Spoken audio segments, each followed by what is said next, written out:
Why you gotta keep it in the family? This is our channel. Boys with the time. Just stop now. Hi, welcome to episode 3 of Boys Talk Toys. My name's Chris, this is Brad. and we're here today to talk about toys. Swamp Thing. Yes, in particular Swamp Thing, especially Alan Moore. We're going to be talking a lot about the wizard himself. The wizard himself, the fella that put together the best Swamp Thing series. Two of my favourite things: Watchmen, V for Vendetta. Nothing to do with what we're talking about today. Yeah, but he was responsible for those as well, wasn't he? Very responsible. Yeah. Cool. So I think we're doing a blind bag as well. Just keep on form. So this is it. Welcome to episode 3. So Swamp Thing. What is Swamp Thing? Green. Well, that's an interesting question actually, because my perception of Swamp Thing before I got into the specific Alan Moore Swamp Thing was actually sounds pretty shit. Do you reckon? Well, the idea is, this scientist gets some toxic sludge on him, and it's just Well, if you remember the movies from the 70s, not great. because there's different two variations of Swamp Thing, isn't there? This is it, There's yeah. the bold, smooth, baby skin Swamp Thing, and then the wrinkly, hairy one you've come to love. And that's the one that we all love. So, and I'll tell you the reason why this one's so good, because we got into, I suppose we got into comics around the same time that we got into toys, Yes. really. My comic collection isn't as big as my toy collection, but there are specific runs that I did really enjoy. And when we went to our local comic store, which was Excelsior Comics, Bristol, little plug in there, I remember I knew that I was into more of the horror side of things, and the fella that worked there was like, "You want to get into Swamp Thing?" Yeah. And I was like, ugh, I don't know, it sounds a bit shit, He's kind of like weird, man. Best thing around, It was. Because what was really good about Animal Swamp Thing was DC was kind of in a bit of a dodgy space, and it brought this they brought two new British writers in, Neil Gaiman and Alan Moore. Neil Gaiman. And they were like, look, this comic Swamp Thing, it's come to the end of its line. It's really, it's not. That's the smooth baby one we're talking about. It's not getting the hits, it's not getting the likes in the comic world back then. So we need like a fresh attempt on it. We're gonna bin it. So you, Alan Moore, can you have a last? A last attempt at bringing it around. And what he did is he did something that was so simple, was so revolutionary for the series itself. Instead of what you believe to be the traditional format of a scientist that falls into the swamp and takes bits of the swamp to become a swamp man, he is a man that falls into the swamp and his consciousness goes into nature itself. So it's got this huge existential aspect to it. The fact that the swamp has now got human consciousness in it and it's trying to figure out what the fuck it is. That's so much more interesting and terrifying. And it's just and that's the pure genius of Alan Moore. He just flip the narrative slightly to get that. And the best way of celebrating that, I would say, is to own these tomes. Yeah. This is the hardback, complete collection of the Swamp Thing saga. Good luck getting them now for cheap. Not gonna happen. No, so they are a pretty penny to get them now. These are all hardback.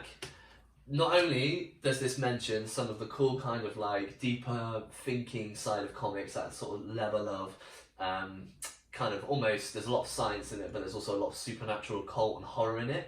In fact, I remember that guy back to the comic book saying, "Oh, you should watch it with a candle," and I was like, ugh. But since he convinced me to read it, I was like, actually, well, I did start reading by candlelight. It was good.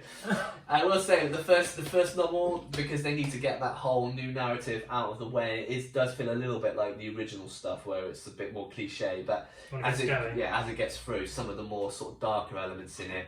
And not only that, Alan Moore also writes one of my favourite anti-hero characters, doesn't he? Yes, John Constantine. Constantine, yeah. So Constantine's first appearance is in this book. And he is true to form, an absolute piece of shit, like he should be. Lovable But piece you of love shit. it. There's a part. We won't go into spoilers too much, but there's a part of it where some stuff kicks off in hell, and he needs to use somebody to put on this helmet, and he knows that by getting this guy to commit to putting this helmet on, his brain's gonna fry. But the way it's handled, the way it's written, really kind of introduces you to Constantine as such a lovable character that since then has come on to do his own spin-off. So these books, there's 6 books. And also, in all. sorry, if you particularly dislike Dr. Fate, something real good happens to him. That's you'll really enjoy. Yeah, we talked about Dr. Fate, didn't we, on some of our toy reviews, but Dr. Fate and Spectre as well. Spectre's in this, and he's the version of Spectre that isn't the the kind of guy who's a detective that's also got the embodiment of Spectre. He's proper ethereal, like almost like Dr. Manhattan, as he god, gets. like Dr. Manhattan Spectre. Yeah, he's in as well. Oh, He's in right. his true form. So, would recommend these. Like I said, I was lucky enough Show to the pick cover. up the hardbacks, and what's nice about each one has Swampy himself. Should do one at a time. Yeah, you can do them one at a time. So you get this really We'll nice. just cut away so you can see. close up. Nearly all the book jackets are do feature just Swamp Thing on them, so they're consistent in their design. So you get a different kind of like face, and this one is a little bit more kind of like ferny. This one's a little bit more chill. I think book that's three, awesome. book 3 and 4 are the best ones. I think. There's also one where he goes into space, which is insane. Yeah, I've got because, some of these singles. We'll get them next time. because he figures out that actually, because he can connect to any fauna, which is the green, it means he can travel into space and go into different space fauna. I should have bought them today, but I didn't because I'm just a piece of shit. So this one, what's quite nice about this original first release is actually underneath the dust jacket, you got this really cool. I don't know if you can see it properly, but we'll put a bigger screenshot up on the side there. Version of Swamp Thing's face. Yeah. So then, kind of after this, he went on to do some of his much bigger titles. So he did The Watchmen. He's done V for Vendetta. He did From Hell. He also Terrible. did This bad boy. classic Killing Joke. Again, we're not going to do a review on Killing Joke, but similar ideas about Honourable flipping mention. narratives. Honourable mention. There's a very big part in this that's interesting and why it's so why it's such a good talking point. But I don't want to spoil it. But We'll do this in another one, but definitely will. yeah, it follows a similar vein in how he slightly twists narratives. There's some single Cool. issues. We do have more, but these ones we just got to hand. So these ones are great because they're based on the issues where Swamp Thing goes to Gotham. And Batman has no idea how to deal with this huge kind of force On a of rampage. nature. I think I don't want to do too many spoilers in it, but somebody dear to Swamp Thing's heart gets gets arrested, and Swamp Thing's going down there with like sort it all out. But it's good because Batman needs to like figure out how he's going to resolve the issue, and there's a sub story going on there. So it's good. Very good. It's Very good. So I'd say these are the Saga of Swamp Thing by Alan Moore. So one of the really great things about the Funko Pop line, the Swamp Thing, I think you'll agree, is that there's no common Swamp Thing pop that I'm aware of. They're all exclusive, which is respected as That's cool. Yeah. Start off with the box standard Swamp Thing, which I'll cut away so you can see closer. Then it would go into the glow in the dark version. No, Is he ever glow in the dark No, I didn't know. in the comic? It probably does at some point. Flocked, I mean, you can probably see that. Yeah. They're furry. And then Chris's one, scented. Now we did smell this. It smells good. It did smell quite nice. It's very It's medicine. quite it's quite like alpine-y. Also flocked as well. So Yeah. yeah, so these are some of the good ones.